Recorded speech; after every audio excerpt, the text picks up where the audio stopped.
আমি নিয়ে চলে যাই দেবীকে। হ্যাঁ চলো নিয়ে যাই। তুমি কবে বড় হবে, কবে আমাদের বাড়ি যাবে? দেবী কার কাছে আদর খাচ্ছে একবার দেখুন।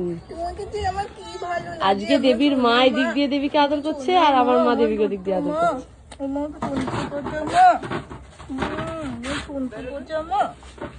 আমি নিয়ে যাবো তোমাকে, আমি নিয়ে চলে যাই দেবীকে। হ্যাঁ চলো নিয়ে যাই।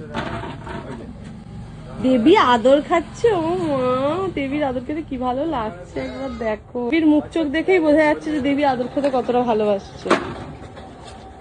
শোনা মা, লক্ষ্মী, তোর মেয়েকে কিন্তু আমি নিয়ে চলে যাবো, বুঝলি তো? ওর আদর খেতে কিন্তু খুব মজা লাগছে। আমার তো এটা তো দুষ্টু দেবী। তোমার একটা দাদা আছে, তুমি জানো? দেবী দাদার নাম হচ্ছে বংশী, তুমি জানো? জানো তো? ওরে চোখ দুটো কি সুন্দর। তুমি কবে বড় হবে, কবে আমাদের বাড়ি যাবে? তোমার জন্য খাবার নিয়ে আসবো। আনন্দ পেয়ে গেছে। ও মাকে বলতে গেছে। ও মা, আমাকে নিয়ে যাবে বলছে।